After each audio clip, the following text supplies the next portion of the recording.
Hello friends, welcome back to the health care today. आज हम discuss करेंगे खांसी और बलगम क्यों बनता है और कैसे बनता है।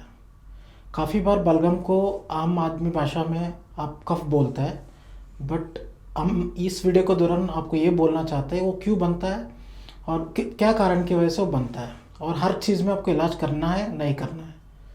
जो काशी है एक प्रोटेक्टिव मैकेनिज्म है। जो भी आपका सांस का नली के अंदर जाएगा उसको बाहर निकालने का एक तरीका है। इसको प्रोटेक्टिव रिफ्लेक्स बोला जाता है। नौ बलगम के बारे में बोलेंगे। बलगम जब बनता है एक तरफ से वो म्यूकस बोलता है।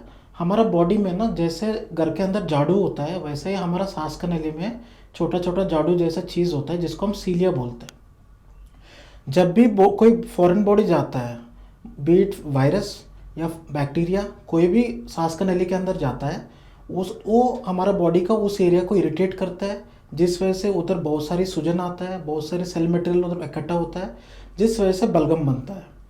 और जैसा मैंने बोला ये सीलिया होता है जो झाड़ू जैसा दिखता है, उसका एक मैकेनिज्म है। सारी ये जो बलगम बना हुआ है ये सारी एक तरफ से ऊपर की तरफ लेके आते हैं गले में, सो दैट हम आसान से बाहर निकालते हैं। आपको कोई बीमारी है जिसमें आपका लंग डैमेज हुआ, जैसे पहले टीबी हुआ जिसमें सांस की नली में थोड़ा बहुत डैमेज हुआ, या आपको आस्थमा है, या आपको सीओपीडी है जो स्मोकिंग की वजह से लंग में डैमेज होता है, या कुछ पेशेंट्स होता है जिसको टीबी का दौरान सांस का नली परमानेंटली डैमेज होता है, या कुछ और कारण प्रीवियस इन्फेक्शन की वजह से होता है जिसको हम ब्रोंकाइटिस बोलते हैं, जिसमें सांस की नली एबनॉर्मली फूला जाता है। उसमें क्या होता है, ये जो सीलिया है वो डैमेज हो जाता है, जिस वजह से ये ऊपर फेंकने का जो सिंक्रोनस एक्टिविटी है वो इफेक्ट हो जाता है, जिस वजह से बलगम हार्ड हो जाता है, थिक हो जाता है और सांसी के अंदर रुक जाता है, जिस वजह से वो निकालने में दिक्कत होता है। एक पेशेंट या कोई भी इंडिविजुअल है जिसको काशी करने के लिए तीन चीज़ बहुत ज़रूरी होता है। एक है उनके पास न्यूरोलॉजिकल एक्टिविटी सही होना चाहिए, बिकॉज जब फॉरेन बॉडी जाता है, जब इरिटेट होता है, आपका ब्रेन बोलता है उस समय काशी करने के लिए। आपका ब्रेन का रिफ्लेक्स अगर सही नहीं होता है फिर आप काशी कर नहीं पाते हो, वो पहले चीज़ है। और दूसरा चीज़ है कि लंग का जो कैपेसिटी, इनहेरेंट कैपेसिटी है जो बलगम बना के और उसको फेंकने का जो चीज़ है वो लंग का भी सही होना चाहिए। अगर लंग भी डैमेज होता है फिर आप पेशेंट अच्छी तरह से बलगम निकाल नहीं पाते हैं। और तीसरा मजिल पावर। किसी दौरान आपको कोई लॉन्ग स्टैंडिंग इलनेस हुआ जिस वजह से आपका मजिल पावर लॉस हुआ, या आप बहुत वेट लूज़ किया जिस वजह से आपका मजिल का कोऑर्डिनेशन कम हो जाता है, तो उन केसेस में भी आप देख सकते हो पेशेंट बलगम निकालने में बहुत डिफ़िकल्ट होता है। और बलगम के स्पेसिफिकली हम बात करेंगे। मैंने पहले ही बोला जब भी फॉरेन बॉडी जाता है बलगम बनता है, बट सारी बलगम हम अगर इलाज करना है, नहीं, ऐसा नहीं है।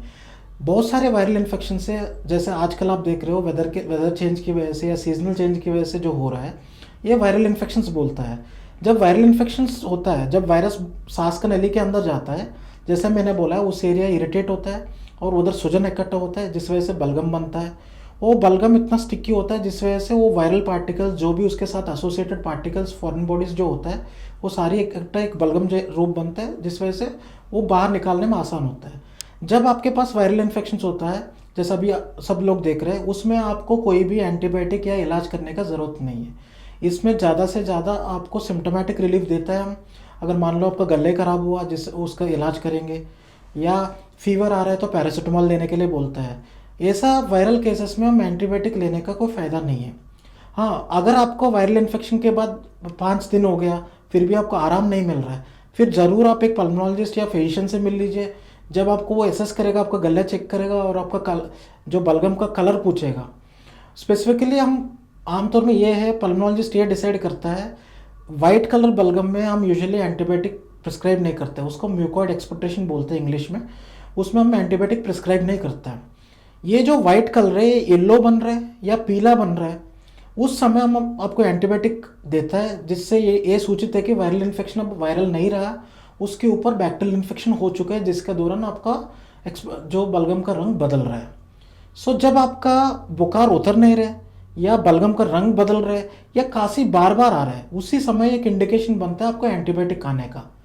अगर नहीं तो सफ़ेद रंग का बलगम में आपको एंटीबायोटिक खाने का कोई ज़रूरत नहीं है। दूसरा सबसे इंपॉर्टेंट कारण है जिसमें बलगम बनते हैं, एलर्जीज। तो जिसको ऑलरेडी एलर्जिक हिस्ट्री है, तो उनको जिस एरिया या कुछ प्लांट है या कुछ पेट है, कुछ चीज़ का कांटेक्ट पे आने से उनका एलर्जी बनता है, जैसे एलर्जन बॉडी के अंदर जाता है, वो भी एक फॉरेन बॉडी है, सेम मैकेनिज्म होता है, जिस वजह से उस एरिया में एडिमा आता है, सूजन आता है, और उस वजह से बलगम बनता है। और सारी एलर्जिक बीमारी में भी आपको बलगम बनने का टेंडेंसी ज़्यादा होता है।